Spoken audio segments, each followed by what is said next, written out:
गुजरात के वडोदरा की अरुणाचल सोसाइटी में रहने वाली अंजू शर्मा भी अहमदाबाद प्लेन क्रैश में मारी गई। उनका भी आज अंतिम संस्कार किया गया।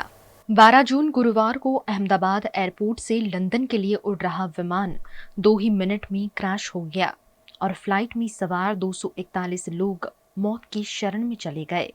उनमें वडोदरा की अरुणाचल सोसाइटी में रहने वाली अंजू शर्मा भी शामिल थी।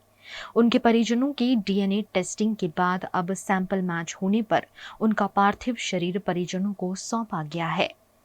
आज सुबह अंजू शर्मा का पार्थिव शरीर वडोदरा स्थित उनके निवास स्थान पर लाया गया, जहां बड़ी संख्या में परिजन और रिश्तेदारों और आम नागरिकों की उपस्थिति रही।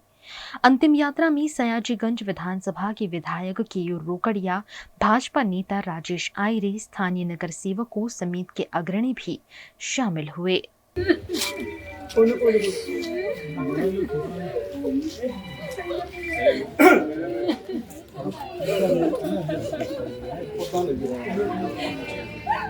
अंजुबेन शर्मा बहुत साल से ये अरुणाचल विस्तार में रहते हैं। पहले से उनकी 2 लड़कियां, एक यहाँ पे एक रामेश्वर सोसाइटी के पास रहती है, दूसरी उनके लंदन में थे।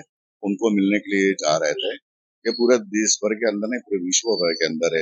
आज ये पूरा ये विस्तार जो अरुणाचल विस्तार है, यहाँ के लोग सभी लोग पिछले 3 दिन से किसी तरह से उनके घर से आजू बाजू रहते, लेकिन आज भगवान से प्रार्थना करे कि ऐसे दिन कभी देखने न मिले और इनके कुटुंबियों को आज के दिन जो परिस्थिति है तो उनकी कितनी शक्ति है कि उनके ये कह नहीं सकते, इसके लिए कोई शब्द नहीं है। અમદાવાદથી લંડન જતી ફ્લાઇટ એર ઇન્ડિયા એ જે રીતે ટેક ઓફ થતાની સાથે જ ક્રેશ થઈ અને સમગ્ર ફ્લાઇટ ફ્યુઅલથી ભરેલી હતી એટલે જ્યારે ક્રેશ થઈ ત્યારે બોમ્બની જેમ ફાટી અને 242 પૈકી 241 યાત્રિકોના એ જ ક્ષણે ઘટના સ્થળે મોત થયા।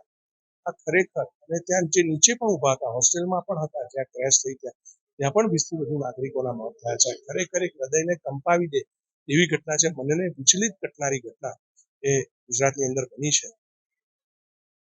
અમારા પૂર્વ મુખ્યમંત્રી વિજયભાઈ રૂપાણી પણ એ ફ્લાઇટમાં સવાર હતા, એમનું પણ ઘટના સ્થળે મોત થયું છે। ખરેખર અમારા માટે પણ આ ખૂબ દુઃખદ આ ઘડી છે અને મારા જ વિસ્તારના અંજુબેન શર્મા પણ પોતાના ડોટરને મળવા લંડન જઈ રહ્યા હતા, હું પણ અવસાન થયું। આ ખરેખર એ પરિવારજનો માટે ખૂબ મોટો ઝાટકો છે। આજે પણ કંઈક ન્યૂઝમાં આવી રહ્યું છે કે કેદારનાથમાં હેલિકોપ્ટર દુર્ઘટનામાં 7 લોકોના મોત થયા છે। ખરેખર આ બધા જ પરિવારજનો માટે ખૂબ મોટો આંચકો હોય છે। ત્યારે આ દુઃખની ઘડીની અંદર ભગવાન એ પરિવારને આ પરિસ્થિતિ પસાર કરવા માટે શક્તિ બક્ષે એવી પ્રભુ ચરણમાં પ્રાર્થના કરું છું।